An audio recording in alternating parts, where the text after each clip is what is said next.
ಅಧ್ಯಕ್ಷರ ಹೂವಿನ ಗದರು ಬಿದ್ದಾನೆ. ನೀವೆಲ್ಲರೂ ಕರೀಲಿಕ್ಕೆ ಕೊಡಕ್ಕೆ ಸಾಧ್ಯ ಇಲ್ಲ. ದಯಮಾಡಿ ಇದು ನಿಮ್ಮ ಕಾರ್ಯಕ್ರಮ, ನಮ್ಮ ಕಾರ್ಯಕ್ರಮ ಇದು. ಕೂತ್ಕೊಂಡ್ರೆ ನೀವೆಲ್ಲ ಕಾರ್ಯಕರ್ತರು ಕೂತಂಗ. ಹಾಗಾಗಿ ಇಡೀ ಕೊಪ್ಪಳ ತಂಡಕ್ಕೆ ನಾನು ಸ್ವಾಗತ ಬಯಸ್ತಾ ಇದ್ದೀನಿ. ಅದೇ ರೀತಿ ನಮ್ಮ ಗ್ರಾಮೀಣ ವೈದ್ಯರ ಉಪಾಧ್ಯಕ್ಷ ಅಂತ ಮೋಹನ್ ಪವರ್ ಡಾಕ್ಟರ್ ಅವರಿಗೆ ಸ್ವಾಗತ ಬಯಸ್ತೀನಿ. ಅದೇ ರೀತಿ ಸಾಹಿತಿಗಳಂತ ನಮ್ಮ ಆತ್ಮೀಯ ಸೋದರ ಶ್ರೀ ಸುರೇಶ್ ಬಡಗರ ನಾವು ಕೂಡ ಸ್ವಾಗತ ಬಯಸ್ತಿದ್ದೀನಿ.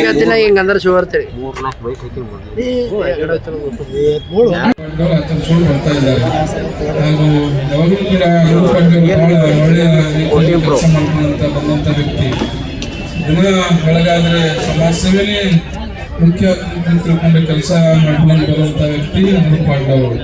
ಇವತ್ತಿನ ಕಾಲದಲ್ಲಿ ತಮ್ಮ ಸ್ವಂತ ಮನೆ ಕೆಲಸ ಬಿಟ್ಟು ಒಂದು ಸಮಾಜ ಸೇವೆಗೆ ಹೆಚ್ಚಿನ ಟೈಮ್ ಕೊಟ್ಟು ಅದು ಯಾರಾದ್ರೂ ಅಂದ್ರೆ ಅದು ಅಮೃತ್ ಪಾಟೀಲ್ ಅಂತ ಹೇಳೋದು ಬಹಳ ಹೆಮ್ಮೆ ಅನಿಸ್ತದೆ. ಹಾಗೂ ಬಹಳ ಒಳ್ಳೆಯ ರೀತಿಯಿಂದ ಅವರು ಕೆಲಸ ಮಾಡ್ಕೊಂಡು ಬರ್ತಾ ಇದ್ದಾರೆ. ಹಾಗೂ ಸದಾ ಎಲ್ಲ ಸರ್ವ ಜನಾಂಗದ ಜೊತೆಗೆ ಒಳ್ಳೆಯ ಒಂದು ಪ್ರೀತಿ ಬಾಂಧವ್ಯ ಇಟ್ಕೊಂಡಂತ ವ್ಯಕ್ತಿ ಅಮೃತ್ ಪಾಟೀಲ್ ಅವರು. ಅವರಿಗೆ ಹೆಗಲಿ ಕೊಟ್ಟು ಕೆಲಸ ಮಾಡುವಂತ ವ್ಯಕ್ತಿಗಳು ಇನ್ನೂ ಇಬ್ಬರಿದ್ದಾರೆ. ಜಗನ್ನಾಥ್ ಸೂರ್ಯವಂಶಿಯವರು ಹಾಗೂ ರವಿ ವಂಟಿಯವರು, ಬ್ರಹ್ಮ ವಿಷ್ಣು ಮಹೇಶ್ವರ, ಈ 3 ಜನ ಎಲ್ಲಿ ಅರಾಮಂದ್ರೆ ಅಲ್ಲಿ ಯಶಸ್ಸು ಇರ್ತದೆ. ಹಾಗೂ ಬಹಳ ಒಳ್ಳೆಯ ರೀತಿಯಲ್ಲಿ ಕೆಲಸ ಮಾಡ್ತಾ ಇದ್ದಾರೆ ಗುಲ್ಬರ್ಗ ನಗರದಲ್ಲಿ. ಹಾಗೂ ಯಾವಾಗಲೂ ಕೂಡ ಅನ್ಯಾಯದ ವಿರುದ್ಧ ಹಾಗೂ ಒಂದು ಏನೇ ಒಂದು ಅನ್ಯಾಯ ಆಗಿದೆ ಅಂದ್ರೆ ಅಲ್ಲಿ ಅವರು ನ್ಯಾಯ ಕೊಡಿಸಲಿಕ್ಕೆ ಎತ್ತಿದ ಕೈ ಇವರು 3 ಜನ, ಬ್ರಹ್ಮ ವಿಷ್ಣು ಮಹೇಶ್ವರ, ಅಮೃತ್ ಪಾಟೀಲ್ ಅವರು, ಜಗನ್ನಾಥ್ ಸೂರ್ಯವಂಶಿ ಅವರು, ರವಿ ವಂಟಿಯವರು ಬಹಳ ಒಳ್ಳೆಯ ರೀತಿಯಿಂದ ಕೆಲಸ ಮಾಡ್ಕೊಂಡು ಅವ್ರು ಬರ್ತಾ ಇದ್ದಾರೆ. ಅವ್ರಿಗೆ ನಾನು ಧನ್ಯವಾದ ಹೇಳ್ತೀನಿ. ಹಾಗೂ ಅಮೃತ್ ಪಾಟೀಲ್ ಅವರು ಹ್ಯಾಂಗರಪ್ಪ ಅಂದ್ರೆ ಒಂದು ಕಲ್ಲ ಸಕ್ಕರೆ ಇದ್ದಂಗ ಅಮೃತ್ ಪಾಟೀಲ್ ಅಂತಂದ್ರೆ, ಇವ್ರು 3 ಜನ ಬ್ರಹ್ಮ ವಿಷ್ಣು ಮಹೇಶ್ವರ 3 ಜನ ಹ್ಯಾಂಗರಪ್ಪ ಅಂದ್ರೆ ಕಲ್ ಸಕ್ಕರೆ ಇದ್ದಂಗ. ಕಲ್ ಸಕ್ಕರೆ ಹ್ಯಾಂಗ್ ಇರ್ತದ, ಯಾಕಂಡ್ ತಿಂದ್ರೂ ರುಚಿ ಇರ್ತದ ನೋಡ್ರಿ. ಹಾಗೆ ರುಚಿಕರವಾದಂತ ವ್ಯಕ್ತಿಗಳು ಈ ಬ್ರಹ್ಮ ವಿಷ್ಣು ಮಹೇಶ್ವರ. ಅದಕ್ಕೆ ಹೇಳಕ್ ಬಹಳ ಹೆಮ್ಮೆ ಅನಿಸ್ತದ. ಹಾಗೂ ಅವರಿಗೆ ಈ ವೇದಿಕೆ ಎಲ್ಲ ಶ್ರೀಗಳು ಅವರಿಗೆ ಆಶೀರ್ವಾದ ಒಂದು ಕೊಟ್ಟು ಹೆಚ್ಚಿನ ಶಕ್ತಿ ಅವರಿಗೆ ಕೊಳ್ಳಿ ಅಂತ ಹಾರೈಸಿ, ಹಾಗೂ ವೇದಿಕೆಗಳಿದ್ದಂತ ಎಲ್ಲ ಶ್ರೀಗಳು ಇವತ್ತಿನ ದಿನ ಈ ಕಾಲದಲ್ಲಿ ಒಂದು ಹೆಚ್ಚಿನ ನಮ್ಮ ಗುಲ್ಬರ್ಗ ಜಿಲ್ಲೆಯಲ್ಲಿ ನಮ್ಮ ಶ್ರೀಗಳು ಕೌಲ್ಗ ಶ್ರೀ, ಪಾಳಶ್ರೀ, ಸೇಡಂ ಶ್ರೀಗಳು, ದಂಡಗುಳ ಶ್ರೀಗಳು ನಡೆದಾಡುವ ದೇವರುಗಳು ಇವರು.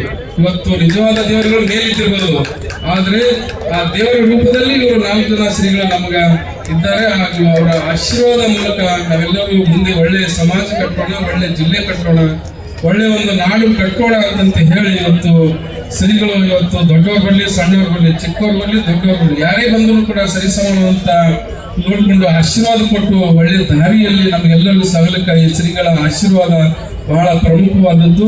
ಇವತ್ತಿನ ದಿನ ಎಲ್ಲೇ ಮೊದಲು ಕೂಡ ಶ್ರೀಗಳ ನಾವು ಎಷ್ಟೇ ನಮ್ಮ ಬಿಸ್ನೆಸ್ ನಲ್ಲಿ ಹಾಗೂ ಏನು ಸಂಸಾರದಲ್ಲಿ ಯಾವುದೇ ವಿವಿಧ ಕ್ಷೇತ್ರದಲ್ಲಿ ಯಾವುದೇ ಒಂದು ತೊಂದರೆ ಇದ್ರೂ ಕೂಡ ಒಂದು ಎಲ್ಲೇ ಒಂದು ಮಠ ಮಂದಿರಗಳನ್ನ ಹೋದ್ರೆ ಇಂಥ ಏನು 4 ಜನ ಶ್ರೀಗಳಿಗೆಲ್ಲ ಅವರ ಮುಖ ನೋಡಿದ್ರೆ ಕೂಡ ನಮಗ ಬಹಳ ಸಂತೋಷ ಆಗ್ತದೆ. ನಮ್ಮ ಕಷ್ಟ ಒಂದು ಪರಿಹಾರ ಆಗ್ತದೆ. ಹಾಗೂ ಮನಸ್ಸಿಗೆ ಒಂದು ದೊಡ್ಡ ನೆಮ್ಮದಿ ಸಿಗ್ತದೆ ಶ್ರೀಗಳ ಒಂದು ಮುಖ ನೋಡಿದ್ರೆ, ಅವರ ದರ್ಶನ ತೆಗೆದುಕೊಂಡ್ರೆ.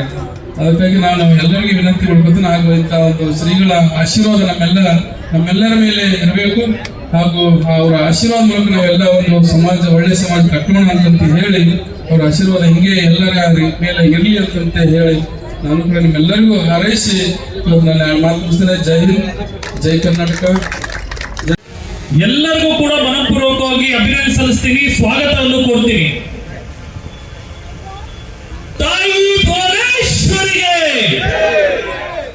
ಕನ್ನಡಿಗರು ಗಲ್ಲಿಯಲ್ಲಿ ಕಿರ್ಚಿದ್ರೆ ದಿಲ್ಲಿಯಲ್ಲಿ ಸೌಂಡ್ ಕೇಳಬೇಕು. ಹೌದು, ತಾಯಿ ಭುವನೇಶ್ವರಿಗೆ, ತಾಯಿ ಭುವನೇಶ್ವರಿಗೆ, ತೊಗರಿಯ ನಾಡು ಕಲಬುರಗಿ ಜಿಲ್ಲೆಗೆ,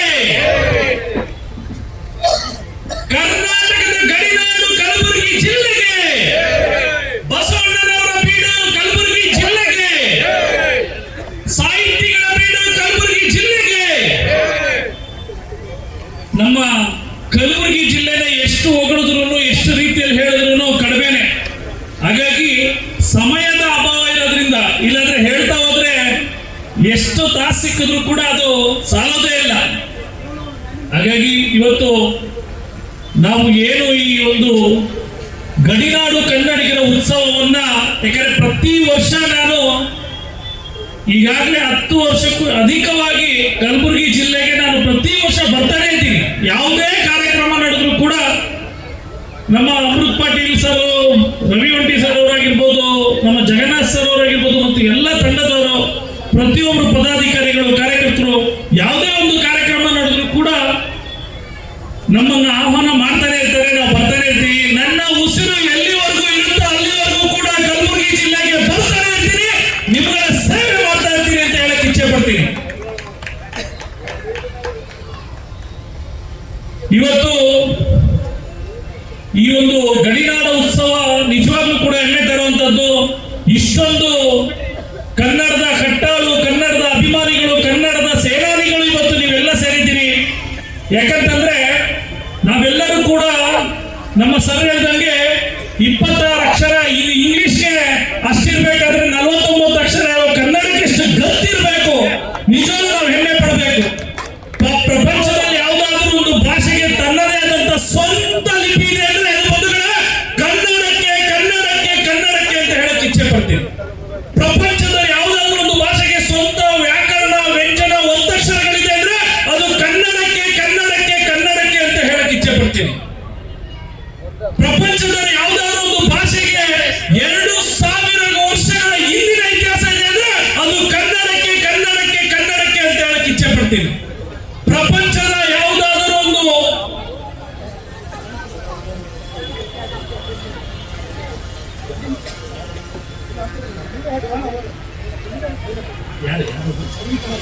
ಅರುಣ್ ಕುಮಾರ್ ಪಾಟೀಲ್ ಸರ್ ಅವರು ಆಗಮಿಸಿದ್ದಾರೆ. KKRD ಅಮೃತ್ ಪಾಟೀಲ್ ಅವರು ಪ್ರತಿಯೊಬ್ಬರ ಮನವನ್ನ ಗೆದ್ದಿದ್ದಾರೆ ಅಂತಕ್ಕಂಥ ಮಾತನ್ನ ಇಲ್ಲಿ ಹೇಳಕ್ಕೆ ಇಷ್ಟಪಡ್ತಾರೆ. ಸ್ನೇಹಿತರೆ, ಕಲಬುರಗಿ ಅಂತಂದ್ರೆ ನಾನು ಕಳೆದ ಬಾರಿ ರಾಜ್ಯೋತ್ಸವದಲ್ಲಿಯೂ ನಮ್ಮ ಅಧ್ಯಕ್ಷರಿಗೆ ಹೇಳಿದ್ದೆ, ಬೆಂಗಳೂರು, ಮೈಸೂರು, ಮಂಡ್ಯ ಯಾವುದೇ ಪ್ರದೇಶ ತಗೊಂಡ್ರೆ ನಿಮ್ಮೆಲ್ಲರಿಗೂ ಕನ್ನಡ ಕಲಿಸೋರು ನಾವುಗಳು.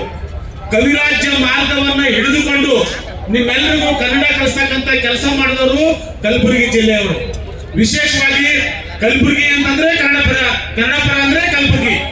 ನಾನು ಬಹಳ ಸರಿ ಅಮೃತ್ ಪಾಟೀಲ್ ಅವರು ಕಾರ್ಯಕ್ರಮ ಮಾಡಿದಾಗ ಒಂದು ವಿಷಯ ಹೇಳಿದೆ, ಅಣ್ಣವ್ರೆ ಇಲ್ಲೆಲ್ಲ ಶ್ರೀಗಳು ಕುಂತಿದ್ದಾರೆ, ಕನ್ನಡದಲ್ಲಿ 49 ಅಕ್ಷರ ಇವೆ, ಸಾಹಿತಿಗಳು 50 ಅಂತಾರೆ.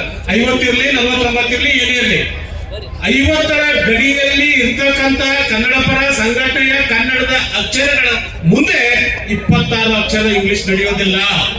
ದಯವಿಟ್ಟು ಅರ್ಥ ಮಾಡ್ಕೋಬೇಕು. ನಾವೆಲ್ಲರೂ ನಮ್ಮನ್ನ ಹಿಡ್ಕೊಂಡು, ನಿಮ್ಮನ್ನ ಹಿಡ್ಕೊಂಡು, ನಮ್ಮ ಮಕ್ಕಳು ಯಾವುದೇ ಮಾಧ್ಯಮದಲ್ಲಿ ಓದಿದ್ರು, ಇನ್ನೊಮ್ಮೆ ಕೇಳಿ, ಯಾವುದೇ ಮಾಧ್ಯಮದಲ್ಲಿ ಓದಿದ್ರು ಸಹಿತ 50 ಅಕ್ಷರಗಳನ್ನು ಉಳ್ತಕ್ಕಂಥ ನಾವುಗಳು 26 ಅಕ್ಷರದಿಂದ ಎಂದೂ ತಲೆಬಾಗಬಾರ್ದು ಅಂತಕ್ಕಂಥ ಮಾತನ್ನು ನಿಮ್ಗೆ ಹೇಳಿದ್ದೇನೆ. ಅಮೃತ್ ಪಾಟೀಲ್, ನಾನು ವೇದಿಕೆ ಮೇಲೆ ಬಂದಾಗ ಅಮೃತ್ ಪಾಟೀಲ್ ಕಿವಾಗ ಹೇಳಿದೆ, ಇದೇನು ಕನ್ನಡದ ಹಬ್ಬ ಅಂದ್ರೆ ಅಮೃತ್ ಪಾಟೀಲ್ ಜಾತ್ರೆ ಗೊತ್ತಾಗಲಿಲ್ಲ. ಒಳ್ಳೆಯ ಸಂಘಟನೆ ಮಾಡ್ತಕ್ಕಂಥ ಅಮೃತ್ ಪಾಟೀಲ್ ಕಳೆದ ಸುಮಾರು 10 ವರ್ಷಗಳಿಂದ ನಾನ್ ನೋಡಿದಂತ ಮೊದಲನೇ ಹೋರಾಟ ಅಂತಂದ್ರೆ ಅರೆ ಬೆತ್ತಲೆ ಹೋರಾಟ. ಇದು ಬಹಳ ಕಷ್ಟದ ಹೋರಾಟ ಇದೆ. ಕರ್ನಾಟಕ ಸರ್ಕಾರದ ವಿರುದ್ಧ ಅರೆ ಬೆತ್ತಲೆ ಹೋರಾಟವನ್ನು ಮಾಡಿದಂತ ಅಮೃತ್ ಪಾಟೀಲ್ ಕರ್ನಾಟಕ ಸರ್ಕಾರದ ಕಣ್ಣು ತೆಗೆಸ್ತಕ್ಕಂಥ ಕೆಲಸ ಮಾಡಿದ್ದು ನಾವೆಲ್ಲ ನೋಡಿದ್ದೇವೆ ಬಂಧುಗಳೇ. ಕಲಬುರಗಿ ಜಿಲ್ಲೆಯಲ್ಲಿ ಎಲ್ಲ ಸ್ವಾಮೀಜಿ ಗೊತ್ತಿದೆ, ನಮ್ಮ ನೀಲ್ಕಂಠರ ಮುಲ್ಗಣ್ಣರು ಗಾಲ್ ಕೂತಿದ್ದಾರೆ, ಮತ್ತೆ ಎಲ್ಲಕ್ಕೂ ಮಿಗಿಲಾಗಿ ಕಲಬುರಗಿಯ ಪ್ರಥಮ ಪ್ರಜೆಯಾಗಿರ್ತಕ್ಕಂಥ ವಿಶಾಲ ಕೂತಿದ್ದಾರೆ. ಸಂವಿಧಾನದ 371ನೇ ಕಲಂ ಈ ಭಾಗಕ್ಕೆ ಬರ್ಬೇಕಾಯ್ತಂದ್ರೆ 4 ದಶಕಗಳ ಕಾಲ ಹೋರಾಟ ಮಾಡುವಂತ ವೈಷ್ಣವ್ ಪಾಟೀಲ್ ಅವ್ರು ಇರುವ ಸಂದರ್ಭದಲ್ಲಿ ಕೇಂದ್ರದಲ್ಲಿ ಮಲ್ಲಿಕಾರ್ಜುನ ಖರ್ಗೆ ಅವರಿದ್ದಾಗ ಈ 371 ಬಂತು. ಆದ್ರೆ ಅದ್ರ ಜೊತೆಗೆ ಕಲಬುರಗಿ ಜಿಲ್ಲೆಯಲ್ಲಿರ್ತಕ್ಕಂಥ ಸಮಸ್ತ ಕನ್ನಡ ಪರ ಸಂಘಟನೆಯ ನಿರಂತರ ಹೋರಾಟವಾಗಿ 371ನೇ ಜೆ ಕಲಂ ಇಲ್ಲಿ ಬಂತು ಬಂಧುಗಳೇ.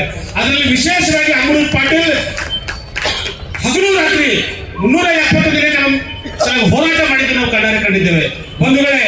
ನಮ್ಮ ಬೆಂಗಳೂರಿನಿಂದ ಆಗಮಿಸಿದಂತ, ಹಾವೇರಿಯಿಂದ ಆಗಮಿಸಿದಂತ ಸ್ನೇಹಿತರಿಗೆ ಹೇಳಕ್ಕೆ ಇಷ್ಟಪಡ್ತೇನೆ, ಇಲ್ಲಿ ಕೇಂದ್ರೀಯ ವಿಶ್ವವಿದ್ಯಾಲಯ ಆದಾಗ ನಮ್ಮ ಭಾಗದ ಒಬ್ಬ ಸಚಿವರೇ ಅದನ್ನ ಮೈಸೂರಿಗೆ ಶಿಫ್ಟ್ ಮಾಡಿದ್ರು. ಎಲ್ಲಿವರೆಗೆ ಕೇಂದ್ರೀಯ ವಿಶ್ವವಿದ್ಯಾಲಯ ಕಲಬುರಗಿಯಾಗಲ್ಲ ಅಲ್ಲಿ ತರ ನಾವು ಊಟ ಮಾಡಲ್ಲ, ನಿರಂತರವಾಗಿ ಹೋರಾಟ ಮಾಡ್ತೇವೆ ಅಂತೇಳಿ ನಮ್ಮ ಭಾಗದ ಕನ್ನಡ ಪರ ಸಂಘಟನೆಯ ಎಲ್ಲ ಮುಖಂಡರು ಹೋರಾಟ ಮಾಡಿದಾಗ ಕಣಗಂಚಿಯಲ್ಲಿ ಕೇಂದ್ರೀಯ ವಿಶ್ವವಿದ್ಯಾಲಯ ಬಂತು. ಇನ್ನೊಮ್ಮೆ ನಿಮಗೆ ನೆನಪಿತಲ್ಲಕ್ಕೆ ಇಷ್ಟಪಡ್ತೇನೆ, ಇವತ್ತು ನಾಗನಹಳ್ಳಿ ಇರ್ತಕ್ಕಂಥ ಪೊಲೀಸ್ ಸೆಂಟರ್ ಅದು ಮೈಸೂರಿಗೆ ಶಿಫ್ಟ್ ಆಗಿತ್ತು. ಆ ಪೊಲೀಸ್ ಸೆಂಟರ್ ಅನ್ನ ನಾಗನಹಳ್ಳಿಯಲ್ಲೇ ಪೊಲೀಸ್ ತರಬೇತಿ ಕೇಂದ್ರ ಆಗ್ಬೇಕು ಅಂತ ಹೇಳಿ ನಮ್ಮ ಭಾಗದ ಎಲ್ಲ ಕನ್ನಡ ಕರ್ನಾಟಕ ಪೊಲೀಸ್ ತರಬೇತಿ ಕೇಂದ್ರ ಆಯಿತು. ಬಂಧುಗಳೇ, ಇನ್ನೊಂದು ವಿಷಯವನ್ನು ಹೇಳಿ ಇಷ್ಟಪಡ್ತೇನೆ. ಅಮೃತ್ ಪಾಟೀಲ್ ಕೇವಲ ಕನ್ನಡ ಪರ ಹೋರಾಟಕ್ಕಾಗಿ ದುಡಿದ್ರೆ ಅಷ್ಟೇನು ನಾವು ಮಹತ್ವ ಕೊಡ್ತಾ ಇದ್ದಿಲ್ಲ.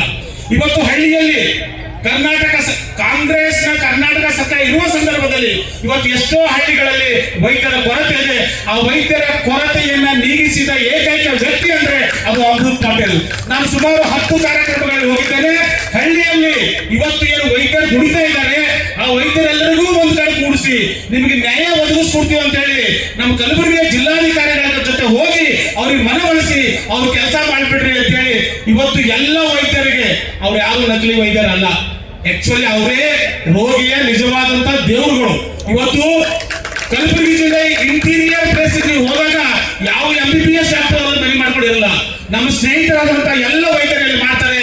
ಆ ಎಲ್ಲರಿಗೂ ಒಟ್ಟುಗೂಡಿಸಿ ಕರ್ನಾಟಕ ಸರ್ಕಾರಕ್ಕೆ ಮನವಿ ಪತ್ರ ಕೊಟ್ಟಿದ್ದು ಅಮೃತ್ ಪಾಟೀಲ್. ಇನ್ನು ಕೊನೆಯದಾಗಿ ಒಂದು ವಿಷಯವನ್ನು ಹೇಳಕ್ ಇಷ್ಟಪಡ್ತೇನೆ. ಬಂಧುಗಳೇ, ಇಲ್ಲಿ ಕುಳಿತಂತ ಮೇಲ್ಗಡೆ ಕುಳಿತವರು ಕೆಳಗಡೆ ಕುಳಿತವರು ಒಂದು ವಿಷಯವನ್ನ ನೀವು ಅರ್ಥ ಮಾಡ್ಕೋಬೇಕು. ನಮ್ಮ ಮಕ್ಕಳಿಗೆ ಯಾವುದೇ ಮಾಧ್ಯಮ ಇದ್ರೂ ಸಹಿತ ಕನ್ನಡ ಕಲಿಸ್ಬೇಕು. ಯಾಕಂದ್ರೆ ಇಂಗ್ಲಿಷ್ ಅದು ನಿಶಕ್ತ ಭಾಷೆ, ವೀಕ್ನೆಸ್ ಭಾಷೆ. ಅಣ್ಣ, ಕನ್ನಡ ಬಹಳ ಪವರ್ಫುಲ್ ಭಾಷೆ. ಒಂದು ಉದಾಹರಣೆ ಹೇಳಿ ನಾನು ಮುಗಿಸ್ತೇನೆ. ಇಂಗ್ಲಿಷ್ ಮೊದಲನೇದಾಗಿ ನಮ್ಮ ಮಕ್ಕಳಿಗೆ ಅಮೃತ್ ಪಾಟೀಲ್ ಮಗಳಿಗೆ ಫಸ್ಟ್ ಆದಾಗ ಅಲ್ಲಿ ಒಂದು ಪೊಯಮ್ ಕಳಿಸ್ತಾರೆ. ಆ ಪೊಯಮ್ ಹೆಸರು ನಿಮ್ಗೆಲ್ಲರಿಗೂ ಗೊತ್ತಿದೆ, ರೇನ್ ರೇನ್ ಗೋ ಅವೇ. ಮೊದಲನೇ ಫಸ್ಟ್ ಹೆಸರಣ್ಣ ಫಸ್ಟಿಗೆ ರೇನ್ ರೇನ್ ಗೋ ಅವೇ. ಆ ಬಡ್ಡಿ ಮಕ್ಕಳು ಬರ ಮಳೆಗೆ ಹೋಗ್ ಅಂತಾರ.